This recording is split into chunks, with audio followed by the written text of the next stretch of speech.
नमस्कार दर्शकों, आप देखना शुरू कर चुके हैं बापू वार्ता न्यूज नेटवर्क। अभी हमारा जो है हाल ही में तिरोड़ा गोरेगांव विधानसभा क्षेत्र को लेके काफ़ी गंभीर मसला जो है सामने आ रहा है कि विकास की गंगा एक तरफ, तो इधर के लोग जिस तरीके से परेशान है रोजगार को लेके, काफ़ी सारे बातें हैं यहाँ पे जो है विधायक वह ध्यान नहीं दे रहे रोड रास्ते को लेकर। उसी पश्चात हमारे साथ यहाँ कांग्रेस के वरिष्ठ नेतागण जो है राधेलाल जी पटले वह जुड़े हैं। हम इनसे पूछना चाहते हैं, क्या लगता है आपको, आपके क्षेत्र में जो है तिरोड़ा गोरेगांव विधानसभा क्षेत्र में विकास की गंगा किस तरीके से बह रही है? तिरोड़ा गोरेगांव विधानसभा की बात की जाए तो मेरा मानना यह है कि सबसे बड़ी बात है यहाँ रोड रास्ते का।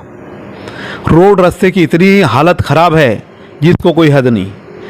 केसरेवाड़ा से लेकर तो घाटवाड़ा तक के ये रास्ते सब खराब है।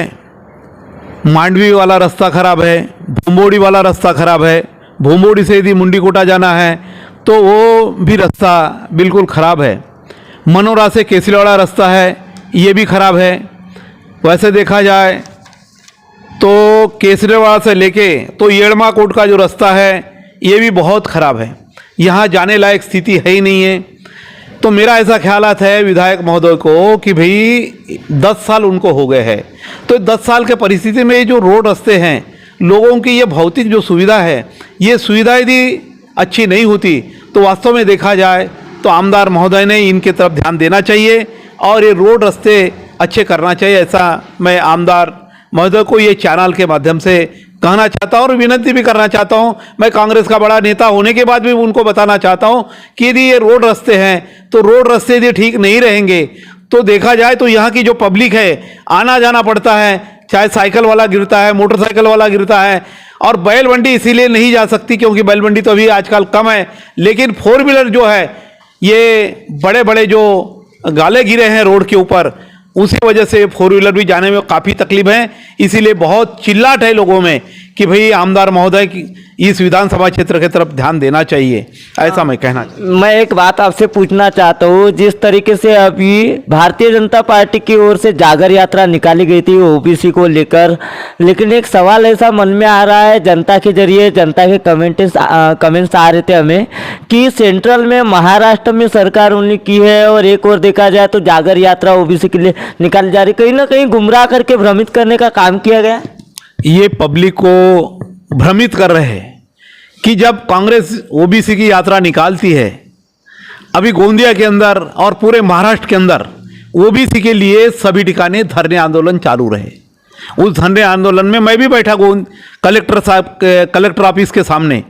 तो देखा जाए तो इनका जो है ये वास्तव में देखा जाए तो ये कर रहे करके हमने भी करना चाहिए, ऐसा इनका एक कहना है कि इसका जो वोट बैंक है वो बैंक हमको भी मिलना चाहिए और ये कांग्रेस ही कर रही है, ऐसा उनका सोचना है। और सोचने के वजह से ही वो लोग जागर यात्रा उन्होंने निकाले। उस ठिकाने देखा जाए तो आशीष भैया जो आए वहाँ और जो जागर यात्रा में उन्होंने नाना भाऊ के बारे में जो कहे, ये बिल्कुल सरबरस गलत है।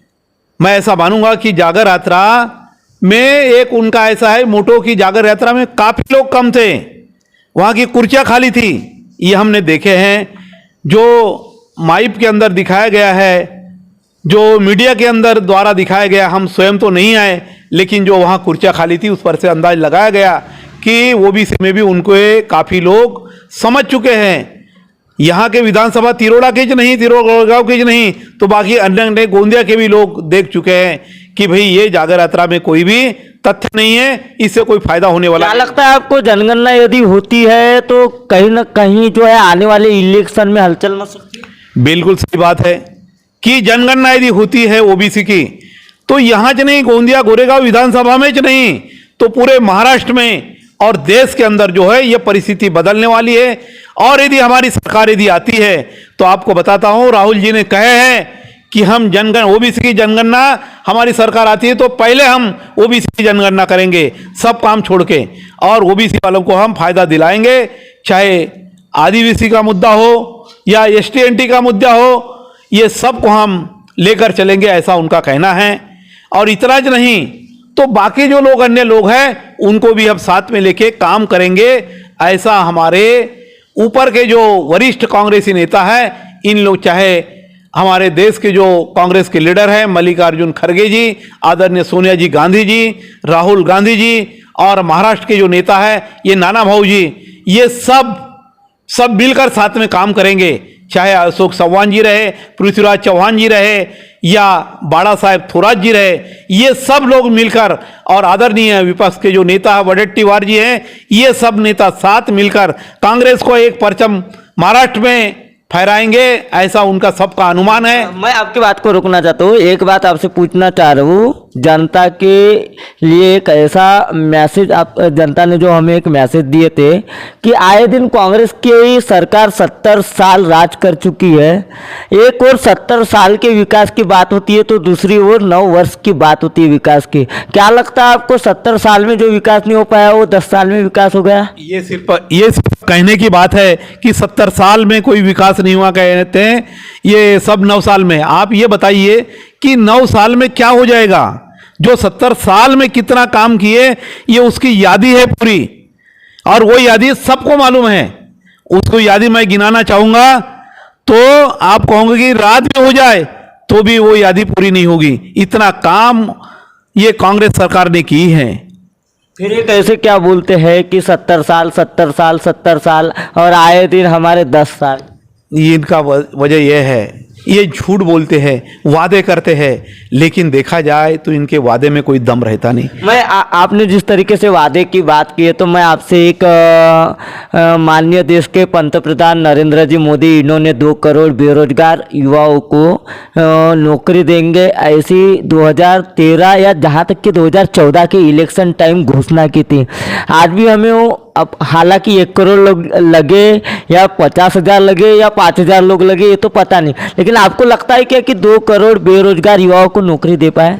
भैया मोदी जी ने कहे थे, ये भी एक उनका जैसा वादा फूल ठहरा है, क्योंकि 2 करोड़ लोगों को नौकरी उन्होंने कभी दिए नहीं है, और ना तो वो देने की उनमें ये भी एबिलिटी नहीं है। आपको बताता हूँ, अभी एबिलिटी यदि रहती तो ये कंट्रैक्टी पद्धति पर, ये आज महाराष्ट्र के अंदर कंट्रैक्टी पद्धति पर ये अपॉइंटमेंट करने का जीआर नहीं निकालते। अभी 60,000 जो स्कूलें हैं उन स्कूलों को ये बेचने के इसमें निकाल लिए, इनने रेलवे बेच दिए, इनने सारी चीजें। आप जिस तरीके से बोल रहे हो कि स्कूल को बेचने की बात है, मैं आपकी बात से सहमत हूँ। आप हालांकि क्या है वो तो हमें पता नहीं, हमने कहीं कहीं ऐसा सुने थे कि जिस स्कूल में बच्चे कम हैं, जानकारी के हिसाब से जिस स्कूल में बच्चे कम हैं वह स्कूल को बंद कर जिस स्कूल में बच्चे देना चाहिए, कम से कम आज मान लो कि जिस तरीके से तिरोड़ा विधानसभा क्षेत्र में एक स्कूल है, वहाँ पे 8 बच्चे पढ़ रहे हैं, और दूसरी ओर देखा जाए तो वहाँ से 5 किलोमीटर दूरी पर वहाँ पर 50 बच्चे पढ़ रहे हैं। तो जहाँ पे 8 बच्चे पढ़ रहे हैं वह स्कूल को बंद करके वहाँ पे जो है 50 बच्चे पढ़ रहे हैं वहाँ पे उन्हें डाला जाए और वहीं से उनकी पढ़ाई की जाए, जिससे कि सरकार की जो है बचत होंगी, ऐसा कुछ मामला हमें सुनने में आता। नहीं, बचत होगी ये वहाँ तक की बात ठीक है, बचत होगी, लेकिन देखा जाए तो वहाँ भी कितने टीचर पढ़ाते हैं? एक टीचर रहता है और 4 क्लास रहती है। अभी बोड़ुंदा जैसा आदिवासी इलाका है, जंगल इलाका है, उस ठिकाने 8 बच्चे भी हो गए तो 8 बच्चे के लिए वो स्कूल रखना जरूरी है। क्यों जरूरी है? कि वो जो पालने रहते हैं आदिवासी लोग, वो दूर तक के अपने बच्चे को भेज नहीं पाते, तो इसीलिए 5 बच्चे भी होंगे या 10 बच्चे भी होंगे तो वहाँ स्कूल रखना चाहिए, क्योंकि भाई गवर्नमेंट का ये था। हाँ, ये वस्ती छात्रा जो निकाले थे, ये वस्ती स्कूल के तरह उन लोगों को वहाँ स्कूल में एक टीचर के ही माध्यम से यदि पढ़ाया गया उन बच्चों को तो वो फायदा हो सकता है, वरना फायदा नहीं हो सकता। इसीलिए मेरा ख्यालात है जो पहले के कांग्रेस के राज में जो स्कूलें थी उनको नियमित रखना चाहिए, ऐसा मेरा ख्यालात है। भाई देखो, पहले भी इतनी स्कूलें थी, तुम कहते विकास हुआ कहते देश का, तो पहले जब विकास नहीं हुआ तो वो पहले वाली जो स्कूल आज तक के चली और आज क्यों नहीं चल रही है, इसके तरफ भी तो ध्यान देना चाहिए ना सरकार ने। जिस तरीके से आप बता रहे हो, एक तरफ देश में G20 आपने सुने हो, G20 में जिस तरीके से बताया जा रहा है, तो आपको क्या लगता है? भाई देखो, G20 का मतलब ये है कि इतनी कितने भी ये देश में विकासशील यदि काम कर भी लिए इन्होंने, और पहिया यदि मजबूत नहीं रहेगा तो ये विकास कर भी लेंगे तो कोई फायदा होने वाला नहीं है। आज बड़ी बड़ी गाड़ियां इनने निकाले हैं, रेल में निकाले हैं, उस पर कौन बैठता भैया? साधारण लोग बैठते कि उस पर तो बैठते ही नहीं ना। आम आदमी कहाँ बैठता है? मेट्रो जैसी चीजें हैं उस पर कहाँ बैठता आम आदमी? वो तो बड़े बड़े लोगों की चीज ना। प्लेन जो है वो भी बड़े लोगों की चीजें है। तो इसीलिए मेरा ये कहना है कि पहली मूलभूत जो सुविधा है, ये मूलभूत सुविधा जनता के लिए होना जरूरी है, तभी जनता इनको कहेगी कि भी सरकार अच्छी है। आज सरकार नहीं है, इसलिए तो सभी ठिकाने हल्ला बोल वाला काम हो रहा है। चाहे कोई डिपार्टमेंट हो, एक भी डिपार्टमेंट सुखी नहीं इनके इससे। आपको लगता है कि हर डिपार्टमेंट सुखी होगा, लेकिन कोई भी लोग, बेरोजगारी इतनी बढ़ गई, महंगाई इतनी बढ़ गई कि जिसको कोई हद नहीं। महंगाई भी काफ़ी बढ़ गई है। सिलेंडर का भाव कितना था पहले? 450 कांग्रेस के राज में था। तो आप कहते थे कि मोदी, उस वक्त ईरानी जी कहती थी कि भाई इनका जो रेट है, इनका जो भाव है, आसमान छू रहा है। और आज वही स्मृति ईरानी जी कहीं भी सामने नहीं आती। 1100 रुपया रेट हो गया, 1150 हो गया, तो भी रेट पीछे नहीं हटा रहे। आज इलेक्शन सामने है, 4 महीना इलेक्शन को है, तो मोदी जी ने अभी 300 रुपये रेट कम किया करके कह रहे हैं। तो ये 300 रुपये आज कम कर देगा, कल फिर से 1400-1500 कर देगा, तो फिर तो उनकी आवक जैसी की वैसे हो जाएगी। ऐसे मोह में लोग जाने वाले नहीं हैं, और लोग ये सब मोदी जी की बातों को समझ चुके हैं। मोदी जी नहीं तो बीजेपी की जो चाल है, ये चाल को समझ चुके हैं। दर्शकों, हमारे साथ में अभी तक जो शख्स जुड़े थे, कांग्रेस के वरिष्ठ नेता राधेलाल जी पटले, इन्होंने बताया बेरोजगारी के ऊपर। जिस समय कांग्रेस की सत्ता थी तो उस समय क्या हुआ, अभी भारतीय जनता पार्टी की सत्ता रहने के बाद भी विकासात्मक काम क्यों नहीं हो रहे, और अपने क्षेत्र को लेकर भी काफ़ी सारे बातें बताई है उन्होंने।